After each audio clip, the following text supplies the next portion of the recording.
Welcome, everybody, to Gameology.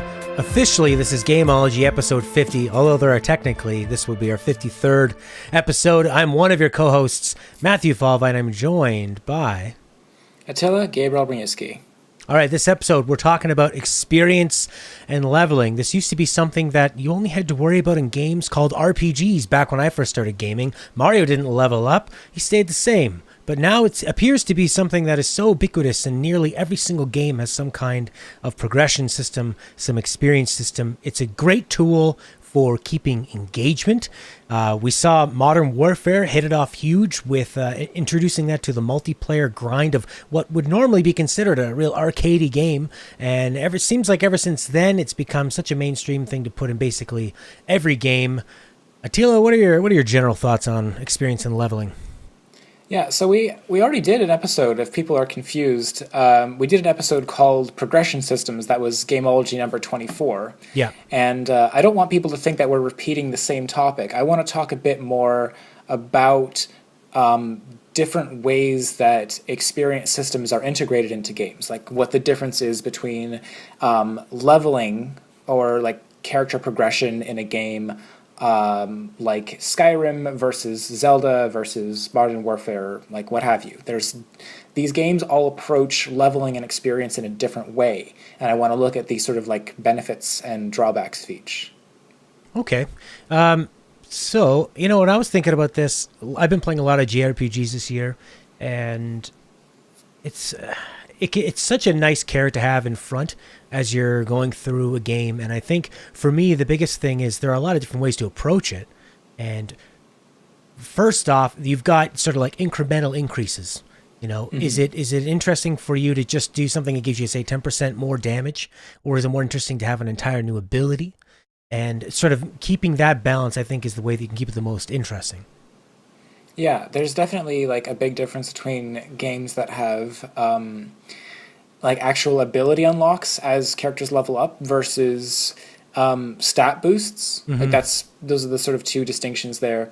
And then the other thing is that there tends to be a big difference between games that have, like as you said, sort of incremental leveling up, and then there's what I call a threshold experience system. So the incremental leveling up is what you're used to from, say, like Pokemon, Skyrim, your traditional like JRPG style games. And then the threshold style of leveling up is the sort of thing you see in Breath of the Wild, where you beat 4 shrines and you get to level up a stat. So that's like, it's still leveling up, but instead of filling an experience bar, you get 4 of the spirit orbs that you can exchange for either a heart container or a stamina boost. Mm-hmm. So in that way, they're giving you a bit more control, where they're giving you a currency that you can use to purchase. And I've been playing Lost Odyssey, which if anyone hasn't played it and misses Final Fantasy, made by the creator of Final Fantasy, exclusive for 360, still holds up today. And what they do is they have certain characters can learn skills from others. So when one character learns a whole batch of them, they constantly give me more skills than I can at this point in the game anyway. They're giving me more skills than I can possibly learn, because I'm only learning one at a time. So I'm having to make serious choices about which one would help me more, trying to plan ahead, which ones could I combine together in a way, whether you're trying to min-max, go a certain way or the other. So I think that I like having the choice of which way to level up. I think that that's, like when it comes to RPGs, that I think is the most important way to stay true to what an RPG originally was. If you're looking at, say, pen and paper, Dungeons and Dragons style, it's all about you creating a character and playing it the way you want, whether it's with a job system or choosing those abilities. I'm fine with the story being completely linear, and in fact, I think that that's always more effective to be linear, but the way you can be super open is by giving that choice in how they progress their character and which abilities they choose. Yeah, exactly. That's as you said, that's the sort of traditional way of leveling up, is that you choose where you want to invest your skills, which is to contrast against, like you might get to choose how your avatar levels up in a party, but you don't get to choose how your party members might level up. If you're looking at something like Fire Emblem, or even Pokemon, like characters or creatures will increase their stats following various different types of curves. Mm-hmm. So the developers have decided, like, okay, this Pokemon is going to have a very high special attack. So its curve is going to be rather steep as it levels up.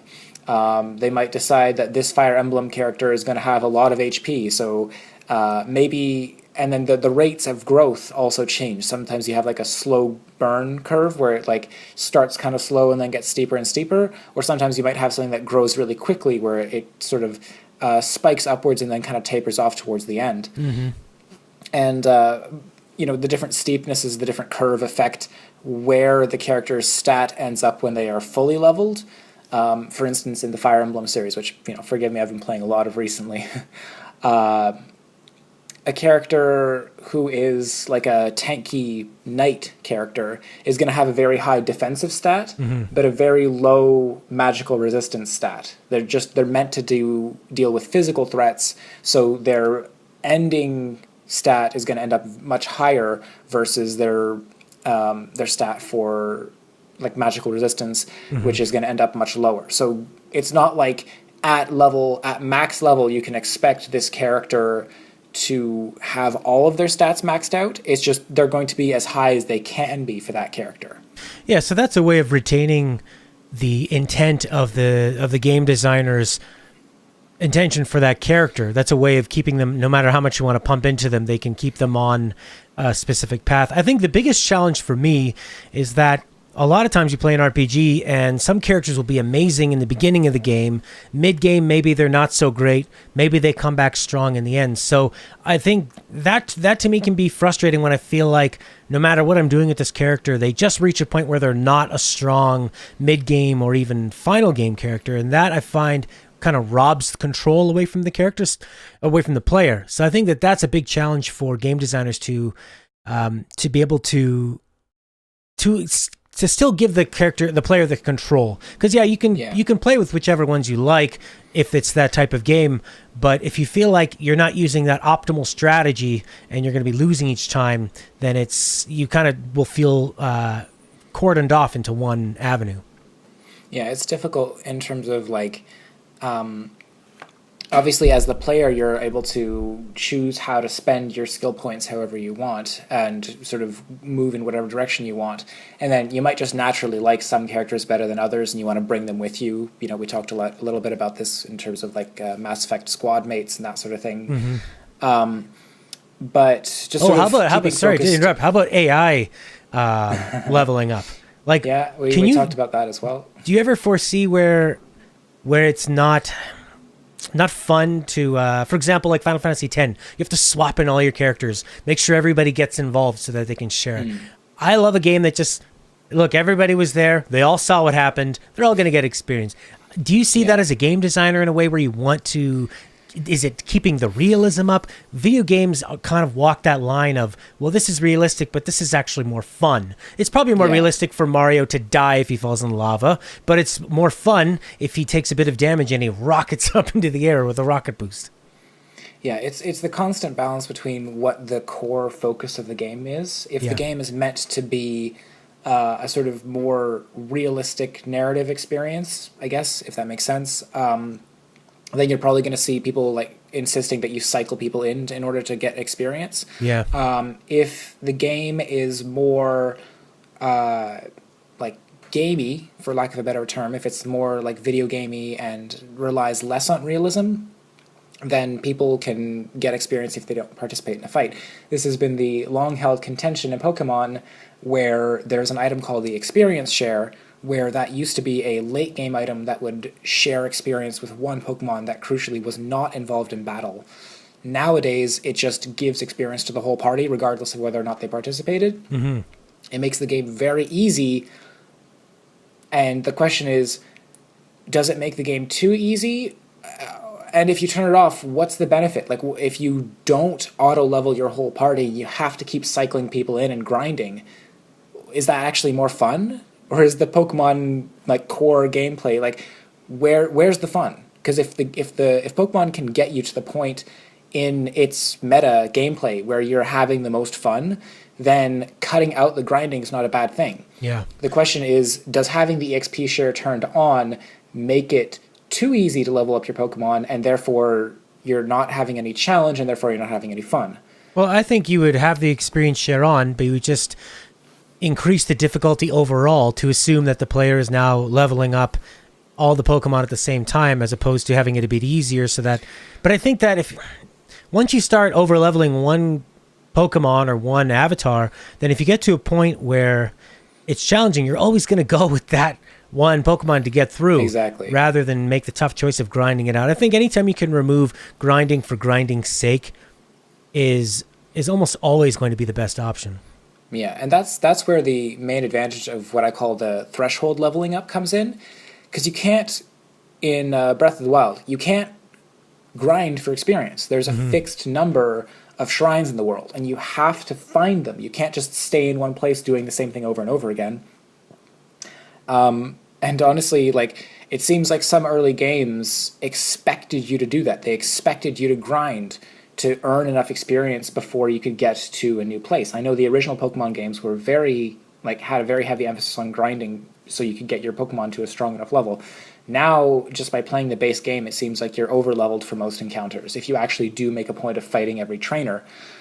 So how do you get around that? How do you try to control the pacing of a game so that a player is not over-leveled? I've been playing a few older JRPGs at the moment, and even some of the PS2 era ones, and they do a good job of, when you get to, if I come to an open area where random encounters are plentiful and there's a save point right nearby, I think, all right, there's probably a boss, and this boss is probably a healthy jump, so either I'm ready for him or her, or I'm going to just battle in this area and grind up. So I think their solution was just have each boss be a significant jump and then let the player try to catch up to keep it even.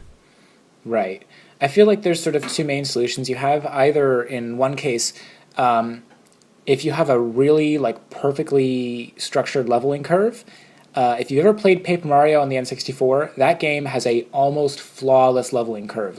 You are going to hit max level in that game pretty much in time with when you hit the final boss. Okay. That's not with going out of your way to grind. That's just fighting things as you come across them. It's not with a whole bunch of repetition. Thousand Year Door was a little guilty of that. It made you retread areas, going back and forth, and I talked about that in a very early episode. But that game still also has a flawless leveling curve. It just expects you to be going back and forth. It takes that back and forth repetition into account into the leveling. Mm-hmm. Whereas the original Paper Mario seems much less reliant on the retreading ground when it constructs the leveling curve. The other thing Paper Mario does is it sets your experience bar. You earn 100 experience, that's a new level.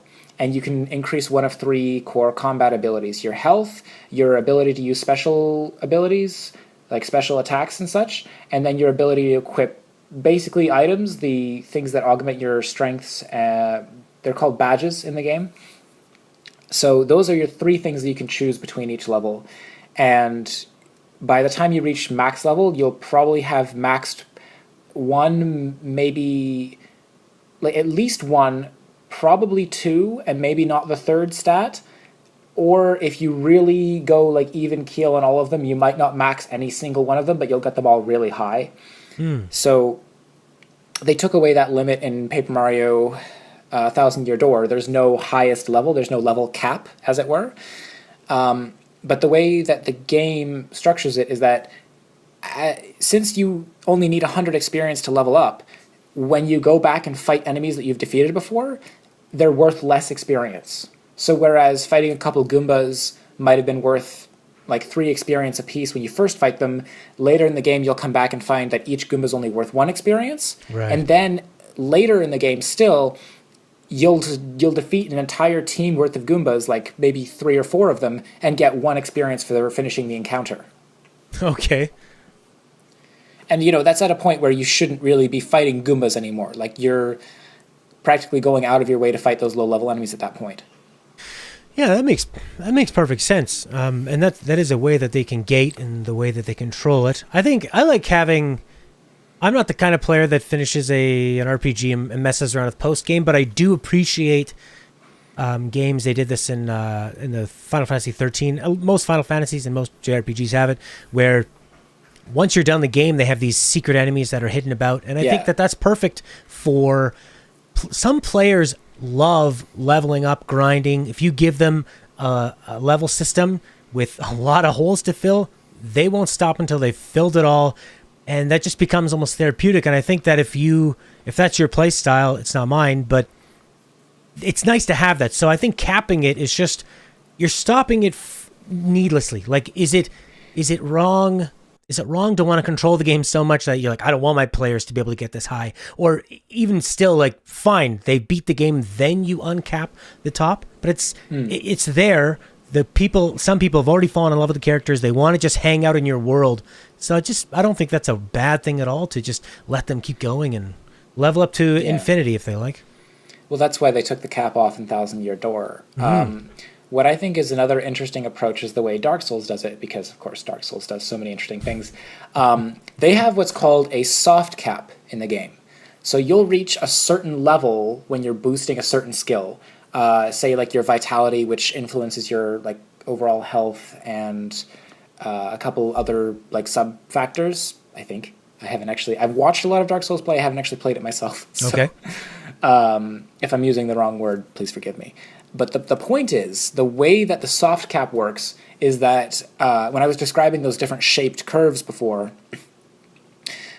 the curve is going to be very steep up to a certain point, following a very like steep equation, and then it hits a certain point where you start getting diminishing returns. The curve is no longer very steep. It still keeps increasing. So if you really want to maximize a certain stat, you can keep pouring levels into it. But it's more worthwhile to round out your other stats, start bringing them up, instead of just pouring more and more into this one stat. Also, another interesting thing it does, I'm not sure if I'm confusing this with Bloodborne and Dark Souls. I've dabbled with Dark Souls series and played more of Bloodborne, but I do believe that every time you upgrade any stat, it makes the next level a lot more expensive, whether you're raising a very tiny stat up a little bit, or whether you're boosting that really high one up, like you say, to a diminishing return. So they really, it's not like others where everything will cost, to bring something from level 1 to level 2 is always going to cost 2 points. So you can't just min-max something and then go back and clean it up. You're making serious decisions if you decide to go one way, which is what I usually do in Dark Souls or Bloodborne. I go all strength. I try to just be able to take out the enemy as fast as possible, and I say to hell with any other stat. But that's a fun thing. It's a strategy. It's one way of playing the game. Exactly, and that's what is so great about having the freedom in these type of games, is that your journey is different than my journey, man. Yeah, and sort of to contrast, I've actually been making a point of playing through Zelda 2: The Adventure of Link. Okay. Just like apropos of nothing, it is the original, like, Dark Souls get good experience. Right. Very Have tough. you played through Zelda 2? I've played maybe about 25% of it. The dueling system is nothing to mess around with. Because they went to that 2D plane, you can't really avoid enemies too well. He can jump, but it's pretty hard to get away from some of the toughest enemies. Yeah. So, holy cow. Let me make this a recommendation right now. If you like Dark Souls, you will probably like Zelda 2. Just saying. Even though it's a very fundamentally different experience. The combat, of course, is 2D. The style of the gameplay, like, I'm playing through with a guide. I'm being told where to go, so I don't have to figure that out, talk to every town member myself. Yeah. I could probably have a more authentic experience if I did play it that way, but it's hard enough piecing these things together as it is, and I don't want to miss out on a crucial stat boost item. But anyway, the reason I bring it up is because the way that leveling works in that game, you can grind for experience. There are random encounters on the map that you can use to just fight enemies, and one point in the game that I did that was pretty early on. There's a swamp full of Octoroks, which are pretty easy to kill. They all yield 10 experience apiece. Just throwing it out there. If you want to play the game, Octoroks in the swamp. Right, that's one of the very few Zeldas that actually uses experience points. Yeah.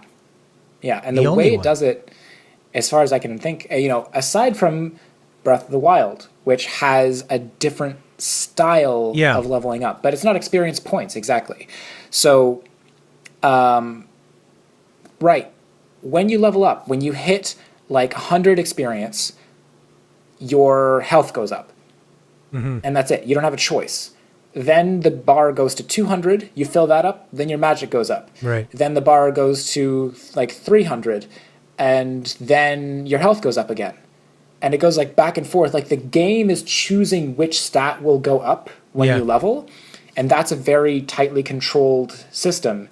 Like obviously I was still able to grind, and the guide that I was reading says like, oh, you'll probably be like 3rd level in all of your stats. I looked at mine, it's like, I'm 5th level in all my stats. Maybe I'm a little over leveled. Yeah. But it's a tough game, but it's one that you actively feel that you're getting better at. So it's a nice contrast between feeling your character get stronger and leveling up and feeling yourself getting better at the game, which is why I so heavily recommend it. Probably one of the first games that had experience points leveling, but done completely with real-time action mechanics. Yeah. I mean, this is coming out on the NES. I can't really think of many others that were similar to it at the time. Mm-hmm. Pretty interesting. Yeah, we have if anyone wants to see, there's an episode of me playing it with 2 Zelda experts as well, if they want to get a better look. And the theme for the Fortress, I think it is, the castle theme is amazing. I used to when I looked after kids, I would, because this was like the GameCube DS era, and I said anyone that can beat 1 level in Zelda 2 or Mega Man, I gave this huge prize, and nobody could do it. Oh gosh, yeah, those games are so difficult. So I'm just sort of looking down my list here, and I guess so the last thing I wanted to talk about is two sort of things. Really quickly, just wanted to mention that in a game like Paper Mario or Zelda, like it makes sense that you fight enemies, you get experience, you complete quests in various games, you get experience from that sort of thing, and then you can choose where you want to allot your skills, and that mostly works because all of your skills are combat oriented. But what wouldn't make sense is if you, say, made a bunch of daggers, a bunch of iron daggers, and suddenly got like more proficient at magic. Right. So that's where you have a game like Skyrim where doing a skill is what levels up the skill. I mean, it's still a little ridiculous that you can just make like 1,000 iron daggers and suddenly be able to craft swords of like legendary might and strength. Right. But fundamentals, man. Working on your fundamentals. At the very least, you're not somehow getting proficient with magic by just forging 1,000 iron daggers. So at least in that sense, it kind of works. And that's where, when you have that many different skills in a game like Skyrim, that's when you have to sort of break it up and make it so that doing something is what levels it up. Right. To keep the immersion. There was a Final Fantasy 2 or 3 where you level up in that same way, but that means you don't get any more HP until your character takes damage. Yeah, that's always a bit strange. It was not a popular system. And then the sort of last thing I wanted to mention is that you can kind of do away with this concept of leveling altogether if you have a more linear story and you provide the player with sort of story moments where they become more powerful. So this is, to sort of continue the analogy from Paper Mario, you start the game with just a regular wooden hammer and your regular boots, and they deal 2 damage, ideally 1 damage if you mess up. And eventually you get better boots and a metal hammer, and now your base attack has increased or doubled in most cases, where every time you get a new piece of gear. So now enemies that you're fighting early game are just trivial because you'll kill them in just 1 hit, whereas before it might have taken 2. So this is a way that the game has said, okay, you get to this point in the story, we're rewarding your overall investment of time, and it's not that there was a bar that you filled up. It's not that there was like an arbitrary point where you can earn this reward. It's a very fixed point in the story where you're allowing the avatar to increase in strength. So not even reflecting the player's skill necessarily. If you get that far in the game, you're kind of rewarding that skill. But you can kind of cheese it sometimes to get far and do an item run. I know that's a common tactic in Dark Souls, to try to go to an area that you're not necessarily powerful enough to fight the enemies in, but you're just going to run in and grab all the items you can and then run back out. Right. Well, that's 3D gaming, brother. You can run and hide, and you can use all those accesses. Try doing that in Zelda 2. Not going to happen. Not going to happen. But we'll have to do an episode about that if I can finish it. I'm determined to get good at Zelda 2. If you feel like you're 3/4 of the way through and you think you can get through that, I'll hop on and see if I can pop through as well. Sounds good. All right, is that it? That about does it. Yeah, that's about all I had to say on experience and leveling. Cool. Well, that's gonna do it then for this episode. You can find me on what's that? Number 50. Number 50 officially. You can find me on Twitter at GameThinkTalk. You can check out our gaming website at 90skid.com for news, reviews, opinions. Right now I'm streaming on the official 90s Kid YouTube channel. Lost Odyssey, Final Fantasy X-2 is done, thank God. Tales of Xillia, and The Legend of Dragoon. Attila, how about you? You can follow me on Twitter at BluishGreenPro or my personal handle, Attila Gabriel. You can also visit my website, bluishgreenproductions.com, where you can submit feedback on the show that we'll read and answer your questions, if we ever get any. All right, everybody. Thank you very much. If you review on iTunes, it really, really helps. Send in those questions. You'll be the first one to get read on the air. Bye-bye. All right. Thanks a lot. Bye-bye.